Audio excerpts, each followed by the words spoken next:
जय माता दी। भक्तों, माँ दुर्गा के छठवें स्वरूप का नाम कात्यायनी है। ये माँ ऋषि कात्यायन की कठिन तपस्या से प्रसन्न होकर इनकी इच्छा अनुसार उनके यहाँ पुत्री रूप में उत्पन्न हुई थी। निशुंभ वध ऋषि बोले, हे राजन, रक्त बीज के मर जाने पर एवं युद्ध में अन्य असुरों के भी मारे जाने पर शुंभ निशुंभ दैत्यों का क्रोध बढ़ गया। फिर दैत्यों की प्रधान सेना का साथ लेकर निशुंभ युद्ध में दौड़ा चला आया। उसके आगे पीछे दाएं बाएं बड़े बड़े दैत्य थे।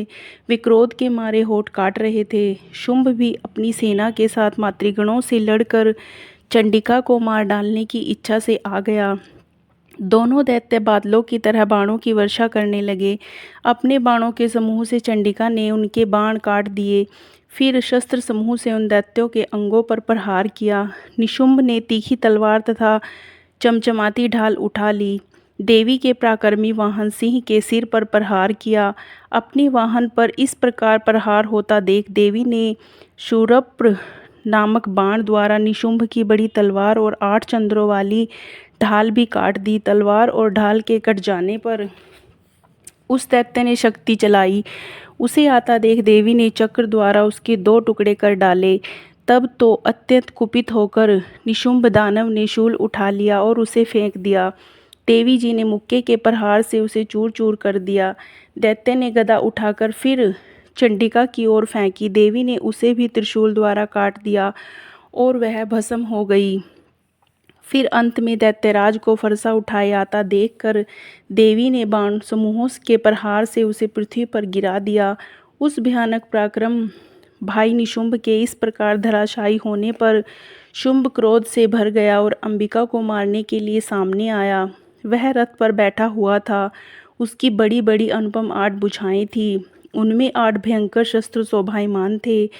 उन भुजाओं के सारे आकाश को ढाँप कर वह शोभित हो रहा था। उसे इस प्रकार आता देखकर देवी ने शंख बजाया और धनुष की अत्यंत दुस्सह टंकार की। समस्त दैत्यों के तेज नष्ट करने वाले घंटे का शब्द करके उससे दिशाओं को भर दिया।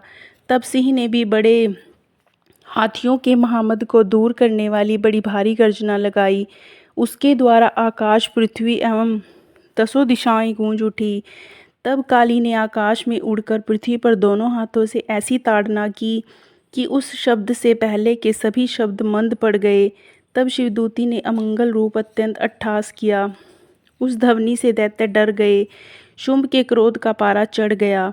फिर जबकि अंबिका ने कहा कि हे दुरात्मन, ठहर ठहर, तब आकाश में स्थित देवता जय जयकार करने लगे। शुंभ ने पहुंचकर आग बरसाती हुई भयानक शक्ति चलाई।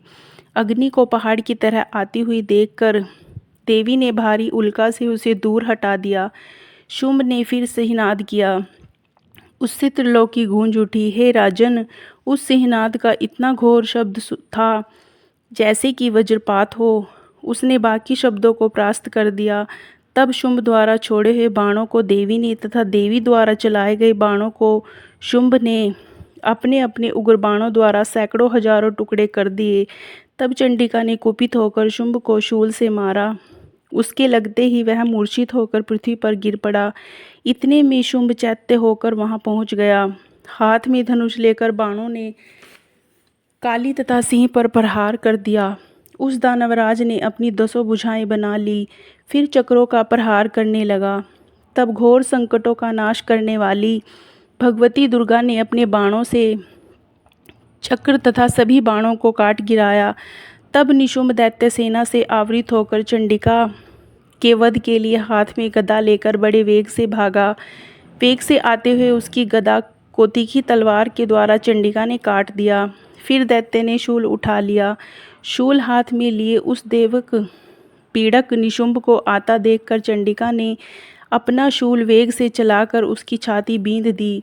उसकी छाती फटते ही उसकी छाती से एक और महाबली पुरुष निकला। वह खड़ी रह इस प्रकार कहने लगा। उस निकलते हुए पुरुष की यह बात सुनते ही देवी आवाज करके हंसी और तलवार से उसका सिर काट दिया। वह पृथ्वी पर गिर पड़ा। तब भयानक दाढ़ों वाला सिंह दाढ़ों से असुरों को सिर खुरच खुरच कर खाने लगा।